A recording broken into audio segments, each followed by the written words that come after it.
रायगढ़ जिला के कोसमनारा बाबा सत्यनारायण धाम के दरबार में सावन सोमवार के पहली रात ले बाबा सत्यनारायण धाम में भक्तगण श्रद्धालु के अपार भीड़ लगलो देखे बर मिली से, जहां बाहर बाहर दूर दराज ले पहुंचे भक्तगण के हुजूम टोली हर हर महादेव के जयकारा के साथ में लंबी लंबी कतार में दर्शनार्थी मन अपन अपन अगोरा के प्रतीक्षा में खड़े होकर के बाबा के दर्शन करे में व्याकुलता भरे उमंग में लाइन में देखा गिसे। जहां आप मन ला बताना उचित हावे कि बाबा सत्यनारायण हर अपन बाल अवस्था में नानपन ले बाबा भोलेनाथ भक्ति में कोसमनारा के टिकरा खार में जिभ्या अपन अर्पण कर हर हर महादेव के मंत्रोच्चारण कर मंत्र मुग्ध होगिन है। जहां आज कई बच्छर बीते के बाद घलो बाबा सत्यनारायण आज भी भोलेनाथ के ऊपर में ध्यान मग्न होकर के बैठे हमें, जेकर महिमा गुणगान हर आज देश विदेश दूर दराज तक सत्यनारायण बाबा के महिमा हर अगोचर बने हवे,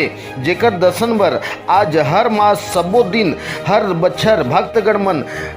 रायगढ़ के कोसमनारा में पहुंचत हैं। जहां आज सावन के पहली रात कोसमनारा में बाबा धाम के दरबार में भक्त मन के हुजूम हर भारी तादाद में देखा गिसे। जहां घंटों घंटों पहर पर लाइन में खड़ा होकर के सत्यनारायण बाबा के दर्शन के प्रतीक्षा में भीड़ में जन सलाभर घलो उमड़ पड़ी हवै।